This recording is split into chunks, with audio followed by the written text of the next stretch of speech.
1967 में पोजीशन क्या रही, यूपी में जनसंघ जो भाजपा है इसको 98 सीटें मिली, संसोपा को 44 मिली, स्वतंत्र पार्टी को 12 मिली और कांग्रेस को 99 मिली। सिर्फ 99 सीटें और मिली थी, 199, 425 सीटें थी यूपी में। दूसरी बात है कि जो नंबर 2 का पैसा वो नहीं आ पाएगा, क्योंकि चुनाव प्रचार भी तय हो जाएगा। आप इतने बैनर बनवाएंगे, इतने पोस्टर बनवाएंगे, इससे ज़्यादा दिन आप कर नहीं सकते प्रचार। मेन चीज़ इसमें डर रही है कांग्रेस, तो कांग्रेस ने डर रही है, दूसरा लालू डर रहे हैं और ये केजरीवाल डर रहे हैं। इन लोगों ने सभी दलों को ये समझा रखा है कि इस पे नुकसान है और उससे बीजेपी जो है, चूँकि बीजेपी पूरे देश में इस समय बीजेपी का कैडर पूरे देश में, कांग्रेस का कैडर बहुत कमज़ोर हो गया। कांग्रेस के पास लीडर मजबूत नहीं। कल रात को इन पार्टियों में सिर्फ यही चर्चा हुई, इन लोगों ने इतना फास्ट बाद में मुहिम किया है और अपने सारे नेताओं को बताया कि कोई भी इस पर कोई बयान न दे कतई। आपको बताएं टी.एस. सिंहदेव जी ने ओपन सपोर्ट किया। नमस्कार, मैं स्वागत करती हूँ आप सभी का HTV न्यूज़ पर। आज हम बात करेंगे एक बहुत ही अहम मुद्दे का, जो है कि एक राष्ट्र और एक चुनाव। दरअसल ये जो मामला है, इसे लेकर केंद्र सरकार अपने तरफ से तैयारियां कर रही है। हाल फिलहाल में जो है, कल की ही बात है जब विशेष सत्र बुलाया गया और उसके तुरंत बाद जो है एक जो है राष्ट्र और एक चुनाव को लेकर उन्होंने एक समिति भी बना दी और उसकी अध्यक्षता करने के लिए रामनाथ कोविंद को सौंप दिया।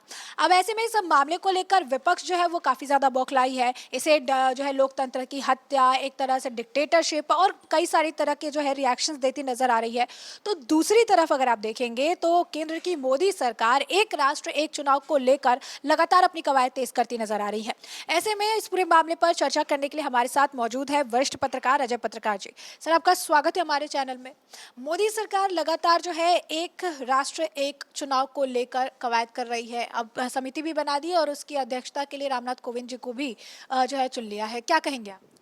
देखिए, रामनाथ कोविंद जी उसके चेयरमैन बना दिए गए, चूँकि एक राष्ट्रपति रहे और रामनाथ कोविंद जी कभी विवादित नहीं रहे और रामनाथ कोविंद जी का अपना एक स्टेटस रहा। अच्छी बात यह है कि एक प्रेसिडेंट बनाए गए और प्रेसिडेंट की को चूँकि उस समिति की रिपोर्ट देनी है, उसमें अभी मेंबर्स भी किए जाएंगे और ऑलरेडी जो 21वां ला का वो था, उसने भी, कमीशन ने भी ये किया था और इसने 22वें ने भी इसको किया और 22वें ने भी उसको ओके किया है और उनको बाकायदे प्रपोजल दिया कि आप मुझे एडवाइस दें। सभी दल, पीटीआई को भी बोला है, तमाम अन्य एजेंसियों को भी बोला, तमाम उनको बोला है कि आप अपने एडवाइस दिए, पक्ष में दीजिए, विपक्ष में दीजिए या इस पे वो कीजिए क्या। और उसमें ये भी क्वेश्चन, जो 6 क्वेश्चन किए हैं उस पर ये भी कमीशन ने कहा है क्या हम इस पे सही हैं या आप उस पर बताइए, क्या ये मेरा विचार अगर गलत है इस तरह का तो आप अपने सुझाव दीजिए। तो इस तरह से बड़ी ट्रांसपेरेंट व्यवस्था है। अब समस्या ये आ रही है कि ये व्यवस्था क्यों होनी चाहिए। देखिए, आपको बता रहे हैं जो लीगल रूप से नंबर 1 के जो खर्चे हैं वो 60,000 करोड़ रुपए की धनराशि खर्च हुई थी 2019 में। ये 60,000 करोड़ रुपए की धनराशि वो है जो इलेक्शंस वगैरह की जो शो की जाती कि ये आपको शो करनी है, ये बहुत मिनिमम कास्ट है मतलब। और उसको जो जब इलेक्शन के शो किया था, इसके अलावा एक प्रत्याशी का खर्चा इससे 100 गुना ज़्यादा होता है, कम से कम 100 गुने से ज़्यादा खर्च। बहुत से खर्चे ऐसे होते हैं। हकीकत ये है कि इलेक्शन के बाद में साउथ में कुछ जगह, आसाम वगैरह में, बंगाल में ये पता चला कि वहाँ पे टीवी बांट दिए गए, वो बांट दिए गए, पैसे बांट दिए गए और ये कह दिया गया कि मैं आपको वो दे रहा हूँ और आपके उसमें चुनाव निशान नहीं लगने चाहिए। मतलब आप हमारे वोटर नहीं है तो आप वोट नहीं डालेंगे तो आपके उस पर ये नहीं लगना चाहिए काला वो, तो हम आपको इतना पेमेंट कर देंगे। इस तरह के पेमेंट होते हैं और हर इलेक्शन में जितने बड़े नेता हैं लगभग आपको बता रहे 98% लोग पैसे का बहुत ज़्यादा उपयोग और पैसा मेन हो गया। तो कहीं ना कहीं अगर इसे लागू किया जाएगा तो इससे टाइम की बचत होगी, पैसे की भी बचत होगी, तो इसके तो बहुत सारे बेनिफिट है। लेकिन इसके बावजूद विपक्ष से लेकर क्यों बौखलाया हुआ है? असदुद्दीन ओवैसी कह रहे हैं कि देश में वन नेशन वन इलेक्शन नहीं हो सकता, ये भारत के संविधान के खिलाफ बता रहे हैं। देखिए, विपक्ष इसलिए तब आया हुआ है, आपको बता रहे बीजेपी क्या है, ये कैडर बेस्ड पार्टी है। इनके पास अपने कार्यकर्ता हैं, अपना वो है, और हर जगह उनके ब्लॉक स्तर पे, गांव स्तर पे अपने कार्यकर्ता कम भी हों तो उनके अपने हैं कार्यकर्ता। इनके पास अभी एसेट्स उतने नहीं हैं जितने कांग्रेस के पास एसेट्स हैं। कांग्रेस के पूरे देश में हर जगह पक्के कार्यालय हैं, बहुत अच्छी व्यवस्था है, उनके बहुत अच्छे सिस्टम हैं। तो होता क्या है कि इनके पास पैसे की जगह ही ये संगठन के बल पे जीतते हैं। इस पार्टी में ये पोजीशन है कि आडवाणी की फैमिली भी नहीं आ सकती, राजनाथ सिंह का लड़का भी नहीं आ सकता। मतलब ये पार्टी संगठन और कार्यकर्ताओं पे है, और जब कार्यकर्ता सब एक हो जाता है तो इनको जिता देता है, और कार्यकर्ता नाराज हो जाता तो बीजेपी हार जाती।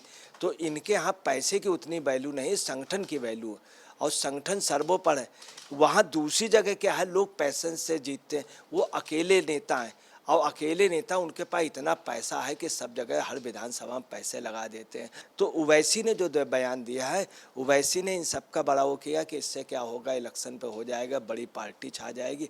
अभी विपक्ष वाले जितने भी हैं, ओवैसी, खड़गे जी और सारे नेता, ममता बनर्जी वगैरह, यही सब ये कह रही हैं कि उससे क्या होगा, एक पार्टी छा जाएगी, और जो पार्टी उस पर होगी, जो प्रभावशाली होगी, ये सब कुछ नहीं। एक्चुअली में जो अब अखिलेश यादव भी इस पर बयान दे रहे हैं। वो कह रहे हैं कि अगर वन नेशन और वन इलेक्शन कराना है तो फिर से उत्तर प्रदेश के विधानसभा चुनाव करा दीजिए।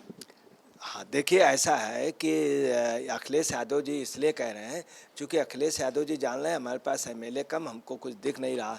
तो विधानसभा चुनाव में अभी यूपी में लेट है, चूँकि अभी हो चुके हैं, तो ये चाह रहे हैं कि शायद अगर चुनाव हो जाए तो हमारी कुछ सीटें बढ़ जाएँ, हम चीफ मिनिस्टर नहीं बन पाए तो हम हो सकता। अब है क्या कि लगभग 60 लाख करोड़ रुपया, जो 60,000 खर्च हुआ था, ये 60 लाख करोड़ रुपया खर्च हुआ था। ये और इससे भी ज़्यादा अगर ये पैसा देश के डेवलपमेंट में लग जाएगा तो हम आपको बता रहे हैं ये पोजीशन होगी, हर गांव में पक्के मकानों की वो होगी, हर गांव में रोडें बन जाएंगी। मतलब यही नेता लोग उस पैसे को दूसरी जगह और देश के डेवलपमेंट में आ जाएगा। ये पैसा रहेगा तो और दूसरी जगह दिखाई देगा। इलेक्शन में जो पैसा होता है वो 15 दिन में उड़ जाता है और बेवजह जाता है। अब क्या है कि कल की स्थिति ये थी कि सारे राजनीतिक दल सोच विचार में थे, कुछ नेता विपक्ष के भी फेवर में थे। विपक्ष के जितने बड़े लीडर हैं पहले सब ने फेवर किया, वन नेशन वन, उस पर जवाहरलाल नेहरू जी अडिग रहे, इंदिरा गांधी अडिग रहीं। 67 में क्या हुआ है कि जब लोकसभा का चुनाव हुआ है उसके बाद उसी के साथ विधानसभा का चुनाव हुआ, तब तक होते रहे 52, 57, 62, 67 में किसी को कोई इतराज़ नहीं था। जब इंदिरा जी ने देखा कि 67 में विधानसभाओं में हमारे सीटें कम आई हैं और दूसरों की ज़्यादा आई हैं, तो तब उन्होंने इस पर विचार किया क्यों ना करें, विधानसभा का चुनाव करा दें। तो आम आदमी पार्टी जो है इसे विपक्षी गठबंधन आईएनडीआईए की बैठक से जोड़कर कह रही है। सौरभ भारद्वाज तो कह रहे हैं कि जिस तरीके से ये अलायंस ये देख रहे हैं, गठबंधन देख रहे हैं, इससे ये बौखला गए हैं और इसी वजह से देश को भटकाने के लिए इसे इस्तेमाल कर रहे हैं कि एक राष्ट्र और एक चुनाव करेंगे, क्योंकि ये करना पहले आपको पूरे देश में विचार विमर्श करना पड़ेगा। फिर ये कह रहे हैं कि ये जो है हिंडनबर्ग की रिपोर्ट से ध्यान भटकाना है, मीडिया में एक नया अफवाह चलाना है। क्या कहेंगे आप? देखिए ऐसा है, ये सभी पार्टियां इसलिए एक हो गई। कल रात को इन पार्टियों में सिर्फ यही चर्चा हुई, इन लोगों ने इतना फास्ट बाद में मुहिम किया है और अपने सारे नेताओं को बताया कि कोई भी इस पर कोई बयान न दे, कतई को। आपको बताएं सिंहदेव जी ने, टीएस सिंहदेव जी ने ओपन सपोर्ट किया। टीएस सिंहदेव जी ने तुरंत बयान जारी किया कि मैं इसके फेवर में हूँ। तमाम ऐसे नेता हैं जो फेवर में हैं। प्राइमा फेसिया स्वयं वो जो केरल के इनके लीडर्स हैं वो स्वयं फेवर में थे, परंतु अब हुआ क्या कि सबका आपस में यूनाइट हो गए कि कतई भी इस टॉपिक पे कोई भी बयान नहीं देना है। सब उससे क्या हुआ कि सुबह तक सारे नेता सब अलर्ट हो गए कि अगर हमने बयान दे दिया है, क्या मेन चीज़ इसमें डर रही है कांग्रेस, तो कांग्रेस ने डर रही है, दूसरा लालू डर रहे हैं और ये केजरीवाल डर रहे हैं। इन लोगों ने सभी दलों को ये समझा रखा है कि इस पे नुकसान है और उससे बीजेपी जो है, चूँकि बीजेपी पूरे देश में इस समय बीजेपी का कैडर पूरे देश में, कांग्रेस का कैडर में कांग्रेस का कैडर बहुत कमज़ोर हो गया, कांग्रेस के पास लीडर मजबूत नहीं। अच्छा, संजय सिंह कह रहे हैं कि बीजेपी को 3 राज्यों में अपनी हार दिख रही है, इस वजह से जो है ये थ्योरी वो लेकर आए हैं वन नेशन वन इलेक्शन का। देखिए जो ये 3 राज्य के अलावा जो 4 राज्यों में जो चुनाव होने जा रहे हैं, इससे इसका कोई लेना देना नहीं है। ये इलेक्शन जो है वो तो अपने हिसाब से होगा। लोकसभा का तो आपको बता रहे हैं कि ये लगभग नवंबर दिसंबर में राज्यों में चारों में 2023 में चुनाव होंगे और लगभग मई जून 2024 को लोकसभा के चुनाव। तो इससे कुछ नहीं, ये एक्चुअली में होना चाहिए। ये चीज़ पूरे सारा विपक्ष भी अभी तक कहता रहा। जिस समय वहाँ पर केंद्र में अटल बिहारी वाजपेयी की सरकार थी, तब वन नेशन वन उसकी बात की जाती थी।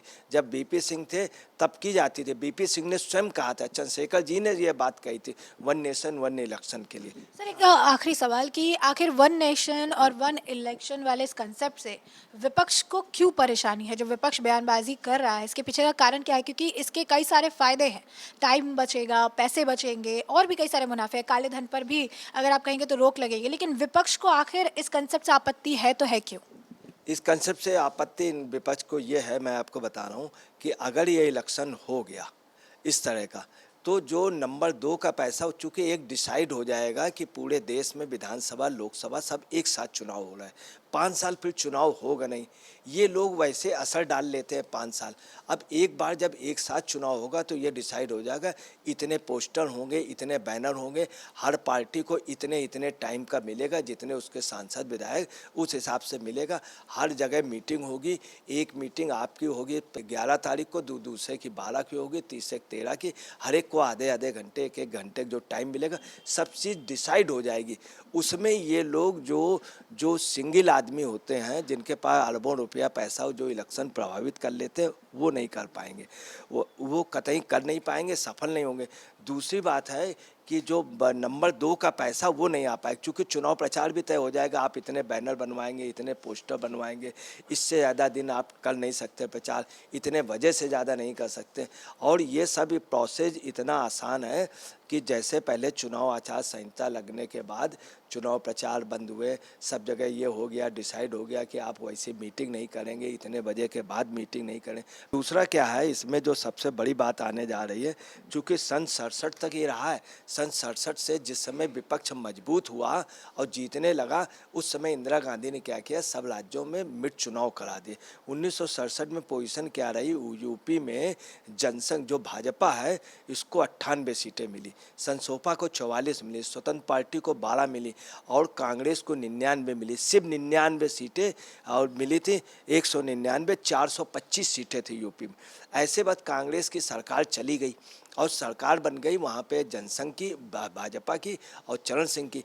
इंदिरा गांधी ने जब ऐसे वक्त सोचा तो ऐसे वक्त सरकार गिरा करके चुनाव करा दिए। तो जब विपक्ष मजबूत हुआ तो कांग्रेस ने जानबूझ करके क्या किया, उन राज्यों में सरकार गिरा दी, तो चुनाव जो है ये सिस्टम बिगड़ गया।